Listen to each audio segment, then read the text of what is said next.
Bonjour, dans cette vidéo nous allons traiter la performance de précision des systèmes asservis. La précision d'un système asservi est caractérisée par la valeur de l'erreur epsilon. Dans le cas actuel, notre objectif ou la consigne est d'atteindre le centre de la cible. Et la valeur réelle, c'est la zone qui a été touchée par la balle.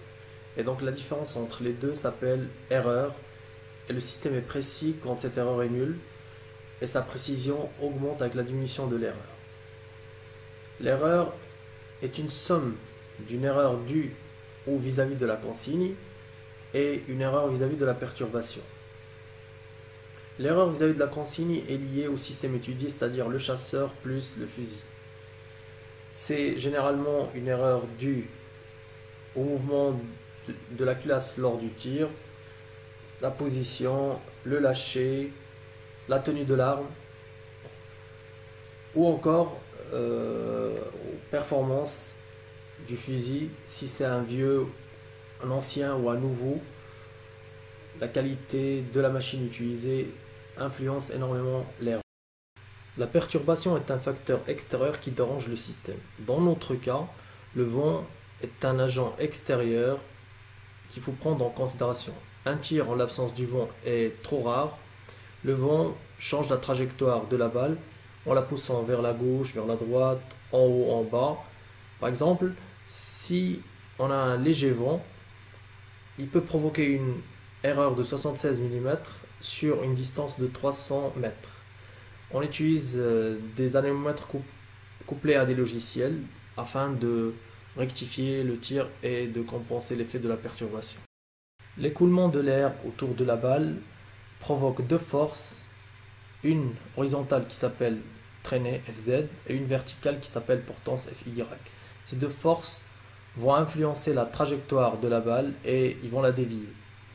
L'écoulement de l'air aussi autour de la balle, qui dépend de la forme aérodynamique de la balle, donne naissance à une force de résistance de l'air horizontale Fx qui peut aussi déranger la trajectoire de la balle. Donc on travaille sur un schéma bloc d'un système asservi pour déterminer l'erreur. Le système reçoit deux entrées, une entrée consigne et une entrée perturbation. Et l'erreur est la différence entre la consigne et la valeur réelle, donc EC moins S. L'erreur étant la somme de l'erreur vis-à-vis de la consigne et vis-à-vis de la perturbation. Sachant que quand on cherche l'erreur vis-à-vis de la consigne, il faut annuler l'entrée perturbation. Et quand on cherche l'erreur vis-à-vis de la perturbation, on annule l'entrée consigne. Donc si on cherche l'erreur vis-à-vis de la consigne, on va commencer par annuler la perturbation. On retrouve un schéma bloc simple avec une chaîne directe H1, H2, un retour unitaire. Et dans ce cas, epsilon égale à EC moins S. Et on sait aussi que ce schéma bloc est équivalent à un schéma bloc S sur EC égale à H1, H2 sur 1 plus H1, H2, puisque le retour est unitaire. Donc la chaîne directe sur 1 plus la chaîne directe. Et dans ce cas, l'erreur reprend une nouvelle forme en remplaçant S de P. Donc epsilon est égal à EC divisé par 1 plus H1, H2, sachant que HBO c'est H1, H2. Donc epsilon c'est EC divisé par 1 plus HBO. Donc, maintenant, on sait que HBO sous forme canonique s'écrit KBO sur P à la puissance alpha, et en haut un numérateur et un dénominateur en bas. Numérateur, dénominateur commençant par des 1, c'est des polynômes. Et epsilon c'est la limite qu'on peut tendre vers 0 de P epsilon de P. Sachant que quand vous allez tendre P vers 0 dans HBO, vous allez avoir le numérateur et le dénominateur qui vont tendre vers 1. Et dans ce cas, si on remplace dans la limite, on aurait la limite qu'on peut tendre vers 0 de P fois l'entrée divisée par 1 plus KBO sur P à la puissance alpha. Dans ce cas, cette erreur dépend de alpha, qu'on appelle classe de la boucle ouverte, et de l'entrée, qui peut être soit échelon E0, ou rampe AT, ou parabolique AT carré sur 2. Donc maintenant, pour calculer toutes les possibilités de l'erreur, il faut dresser un tableau avec sur les lignes les entrées, sur les colonnes les classes. Donc si on prend la première ligne entre échelon et la classe 0, donc en remplaçant dans la limite, on trouve E0 sur 1 plus KBO.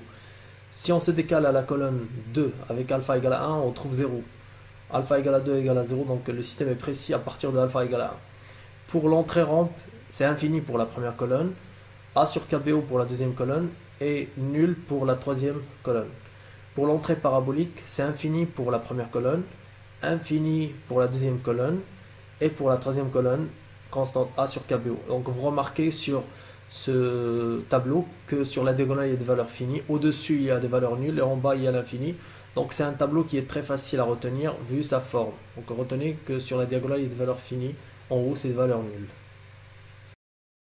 Comme exemple d'application, donc on va utiliser Scilab pour simuler un système asservi avec une entrée perturbation nulle, une entrée consigne égale à 100, perturbation c'est 0, et j'ai un bloc premier ordre, un autre bloc premier ordre, et j'ai un petit bloc que je vais réserver pour le gain, en cas que je vais changer plus tard. Après j'ai un oscillo qui va me dessiner à la fois la sortie et l'entrée, comme ça je pourrais comparer ce que je veux à ce que j'ai, donc la consigne A, la valeur de la sortie. Donc je calcule HBO, c'est la chaîne directe pour le retour, avec une perturbation nulle, donc ce qui nous donne l'expression suivante. Avec alpha, donc la classe est nulle, il n'y a pas de paire en facteur en bas, donc nombre de pôles nuls égale à 0, et KBO égale à 9. Donc nous sommes sur la première ligne, première colonne, et l'erreur c'est E0 sur 1 plus KBO, en la calculant c'est 100 divisé par 1 plus 9, c'est 10. Donc en dessinant cette courbe sur Scilab, on retrouve effectivement que c'est 10, donc 100 moins 90 égale à epsilon S, à condition que le système soit stable. Donc là il est stable, donc il n'y a pas de problème, on peut utiliser le tableau. Maintenant si on met à la place de 1 donc le bloc que j'avais réservé pour la correction, si on met un K, et on peut contrôler le K en le changeant, augmentant, diminuant. Donc la nouvelle boucle ouverte c'est l'ancienne fois K, et la classe ne changera pas, c'est toujours 0, mais le KBO il est égal à 9 fois K. Donc on est toujours sur la première ligne, première colonne, le système est de deuxième ordre, donc il est stable, on peut utiliser le tableau. L'erreur se transforme en 100 sur 1 plus 9 fois K, et donc l'erreur dépendra de la valeur de K. Donc si on dessine toutes les courbes pour les valeurs de K, j'ai choisi plusieurs K. Donc vous voyez la bleue c'est le K le plus faible, et après j'augmente le K pour la rouge, la noire, etc. Alors, en augmentant le K, qu'est-ce qu'on remarque? Qu'on s'approche de la valeur 100 souhaitée, donc epsilon diminue. On reprend le même exercice, cette fois-ci en changeant la nature du correcteur. On va mettre un correcteur à action intégrale au lieu d'un correcteur à action proportionnelle, K. Donc ici on va prendre 1 sur P, donc pour Scilab c'est 1 sur S.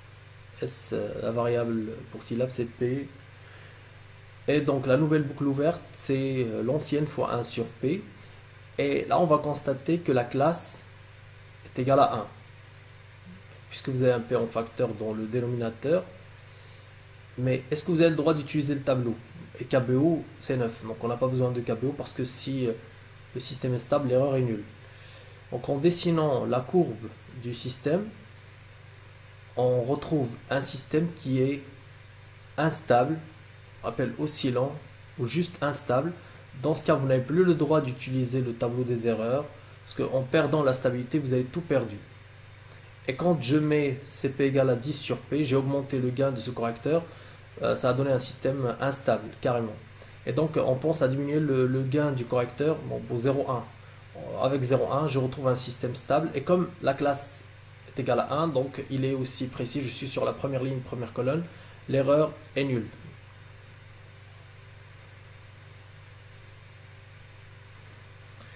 Maintenant, pour éviter ce problème d'instabilité due à la correction par l'action intégrale, on utilise un correcteur proportionnel intégral qui s'écrit sous forme de K fois 1 plus tau P sur tau P. Et vous avez remarqué que là, j'ai choisi pour le numérateur du correcteur 1 plus 10P qui est aussi égal au dénominateur de la deuxième fonction du bloc de la droite. Comme ça, je pourrais simplifier le 1 plus 10p avec 1 plus 10p du bas. Et je vais conserver l'ordre 2, mais en augmentant la classe. Et donc, en conservant l'ordre 2, vous avez le droit d'utiliser le tableau. Donc, alpha égale à 1, ordre 2, je suis sur la première ligne, deuxième colonne, effectivement, donc l'erreur est nulle et j'ai plus de soucis par rapport à la stabilité. Donc c'est généralement la technique utilisée pour le réglage de ce correcteur. On parle de pôle dominant. Donc je choisis le taux égal à taux max. Voilà, avec une représentation de l'entrée et la sortie, on retrouve une erreur nulle. Alors maintenant, pour calculer l'écart vis-à-vis de la perturbation ou l'erreur vis-à-vis de la perturbation, on reprend le même schéma bloc que tout à l'heure. L'erreur est toujours la même, c'est la différence entre la consigne et la valeur réelle. Mais cette fois-ci, il faudrait annuler la consigne et calculer l'erreur. Donc epsilon se transforme en uniquement moins SP quand vous supposez que la consigne est nulle. Mais avant de le faire, il vaut mieux traiter le schéma bloc et le simplifier. Donc je fais sortir la perturbation jusqu'à l'extrême gauche. Je retrouve un schéma bloc un peu plus simple. Donc je divise par le bloc traversé en reculant. Et maintenant, je peux remplacer l'entrée consigne par 0. Le bloc comparateur se transforme en moins 1. Et ce système-là, il est équivalent à un système à 3 blocs en série, dont le dernier est remplaçable par H1, H2 sur 1 plus H1, H2. Ainsi, on retrouve S en fonction de l'entrée consigne, perturbation plutôt. Donc S égale à l'entrée perturbation fois le produit de tous les blocs. Donc ce qui nous donne S égale à moins H2 sur 1 plus H1, H2. Le tout fois l'entrée perturbation. Et sachant que l'expression de l'erreur, comme on a trouvé tout à l'heure, epsilon de P est égal à moins S de P, on va remplacer S de P par sa valeur retrouvée. Et donc epsilon c'est H2 sur 1 plus H1, H2, le tout fois l'entrée perturbation. Epsilon perturbation étant la limite complète envers 0 de P, epsilon de P, voici la formule qui vous permet de calculer l'erreur vis-à-vis de la perturbation. Donc en général, il faut la calculer par la limite.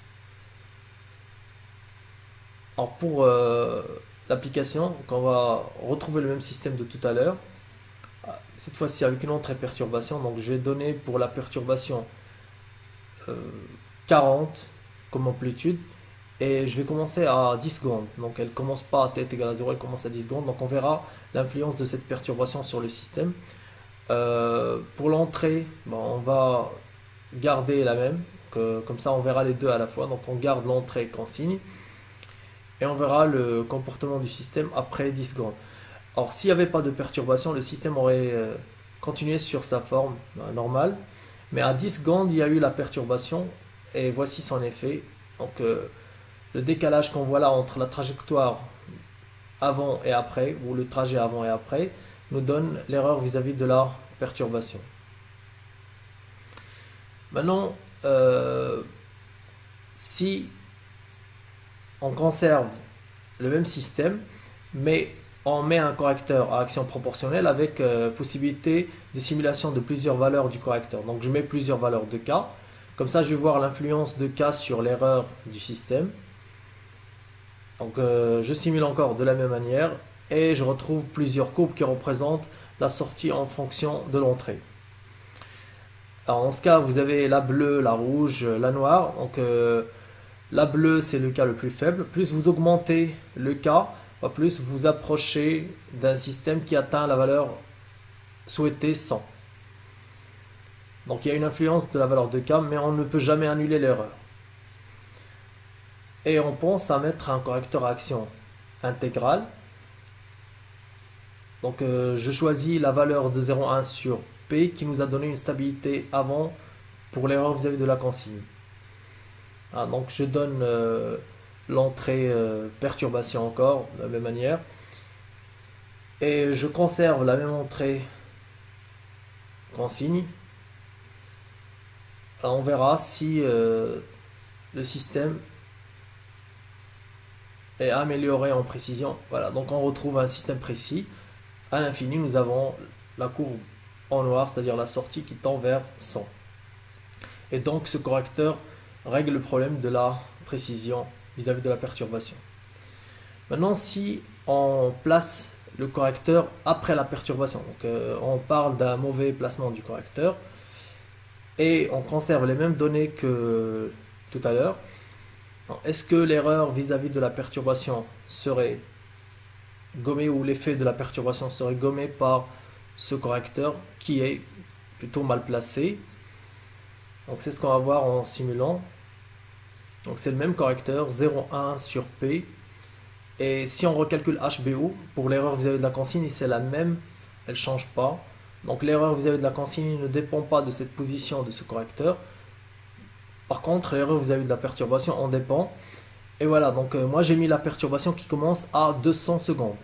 Donc vous voyez, le système, il allait être précis, mais l'apparition de la perturbation à 200 secondes a rendu le système décalé par rapport à la valeur de 100.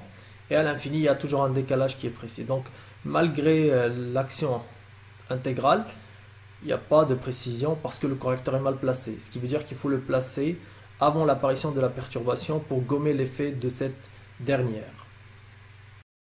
Voilà, donc nous avons montré comment calculer l'erreur vis-à-vis de la consigne et l'erreur vis-à-vis de la perturbation. Alors si ça vous a plu, n'hésitez pas à liker, commenter, à partager, à vous abonner, à me dire quel type de cours ou quelle autre leçon vous souhaiteriez que je vous fasse. Et sur ce, je vous dis à la prochaine vidéo.